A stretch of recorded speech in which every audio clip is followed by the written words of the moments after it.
Belum lama ini ada dua kasus bullying yang sedang ramai dibicarakan oleh netizen. Yang pertama adalah kasus bullying mahasiswa Gunadarma Depok yang berkebutuhan khusus.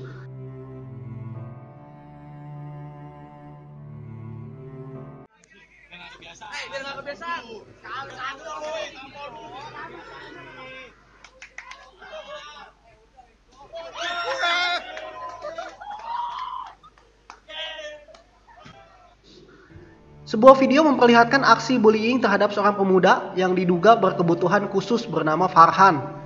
Rekaman video ini ramai beredar di media sosial dan menjadi viral. Dalam video tersebut, tas korban ditarik oleh seorang mahasiswa. Korban pun berusaha melepaskan diri hingga terhuyung. Akhirnya korban berhasil lepas dan sempat melemparkan tong sampah kepada pelaku. Para mahasiswa lainnya yang melihat kejadian ini bukannya menolong, malah ikut menonton sambil bertepuk tangan. Wakil Rektor 3 Universitas Gunadarma Irwan Bastian mengatakan, baik terduga pelaku maupun korbannya adalah mahasiswa Fakultas Ilmu Komputer dan Teknologi Informasi Angkatan 2016. Seorang mahasiswa kampus Universitas Gunadarma, Fadil, yang menolak disebutkan nama lengkap dan jurusannya, mengaku pernah beberapa kali melihat mahasiswa dengan kondisi anak berkebutuhan khusus itu diganggu. Para mahasiswa terduga pelaku bullying terhadap temannya yang berkebutuhan khusus diketahui berstatus mahasiswa semester 2 di kampus Universitas Gunadarma. Sang kakak korban mengaku sedih melihat adiknya diperlakukan tak pantas oleh teman-temannya. Begitupun perasaan ibundanya yang tak henti-hentinya menangis. Terima kasih atas dukungan dan perhatian dari teman-teman yang mendukung adik saya. Mohon maaf atas permintaan dari orang tua saya. Instagram Farhan akan kami gembok untuk sementara waktu. Hati orang tua saya hancur melihat video tadi. Mama saya masih menangis karena hal ini. Menteri Riset, Teknologi dan Pendidikan Tinggi Muhammad Nasir mengatakan, pihaknya sudah menyelesaikan kasus bullying terhadap mahasiswa berkebutuhan khusus yang terjadi di Universitas Gunadarma. Dia menjelaskan pihak universitas sudah bertemu dengan pelaku dan juga korban bullying. Masalah pun, kata Nasir, sudah diselesaikan. Pelaku telah mendatangi korban dan keluarganya untuk meminta maaf atas kejadian tersebut. Nasir berharap tidak ada lagi kasus bullying di lingkungan kampus. Jika terjadi lagi, maka pelakunya harus diberikan sanksi yang berat.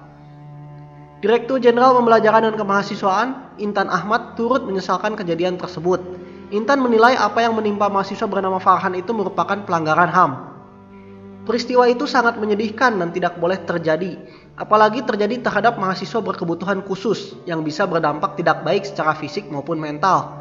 Ini termasuk pelanggaran hak asasi manusia, kata Intan. Ya, kalau menurut pendapat gue sih, untuk pelaku, sekolah lu tinggi jadi mahasiswa tapi nggak punya hati. Sekolah itu bukan cuma ngebetulin otak lu, tapi juga hati lu. Kasus kedua adalah beredar video bullying siswa dan siswi berseragam SMP terhadap seorang siswi yang terjadi di kawasan Tamrin City, Jakarta Pusat. Video itu viral di media sosial.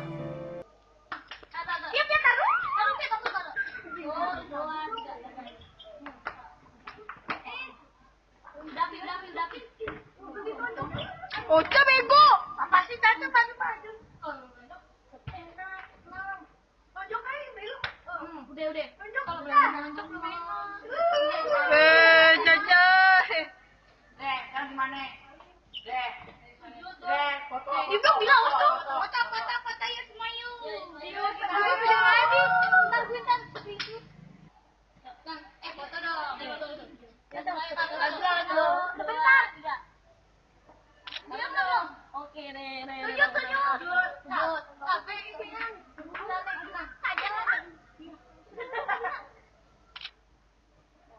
Aku belum foto. Ada sujud. Nanti sujud. Harga diri mati tuh. 2 orang. Nah. Foto lagi. Ini wajah kok.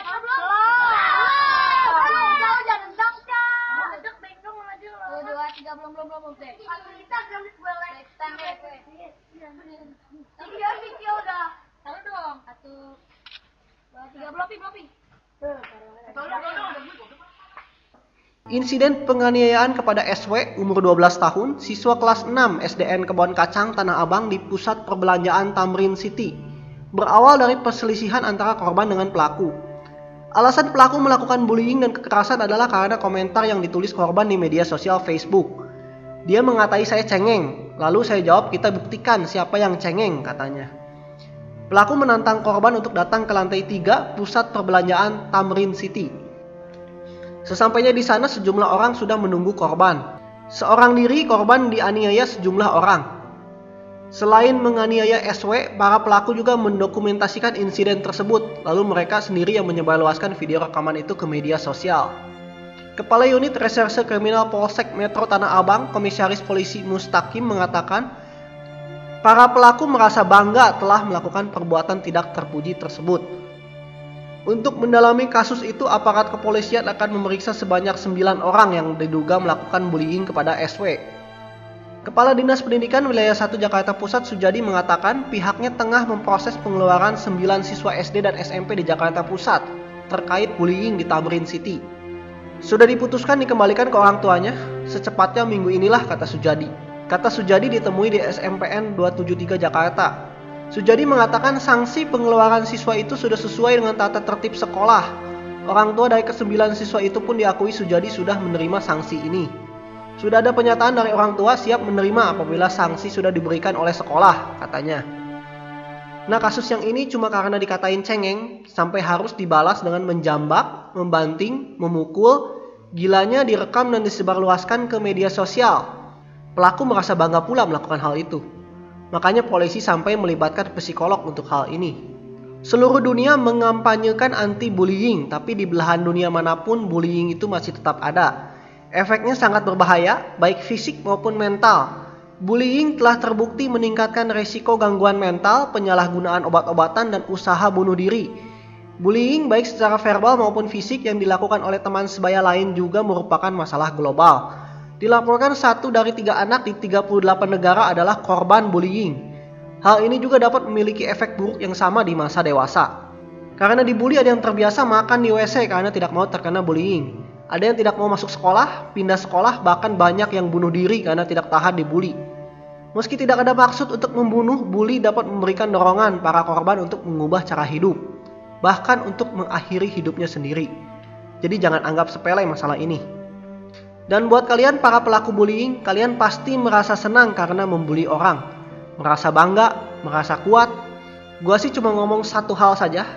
Kalau kalian merasa senang membuat orang lain menderita, berarti kalian adalah orang yang jahat. Orang yang tidak punya hati. Orang yang baik senang jika membuat orang lain bahagia. Tapi jika sebaliknya, sudah pasti Anda adalah orang yang jahat. Kalian bangga menjadi orang jahat? Pertanyaan itu bisa kalian jawab sendiri. Apakah di antara kalian ada korban bullying atau mungkin pelaku bullying? Kalian bisa sharing di kolom komentar. Like, share, dan subscribe channel gue YouTube Kepo. Always positive thinking. Ciao.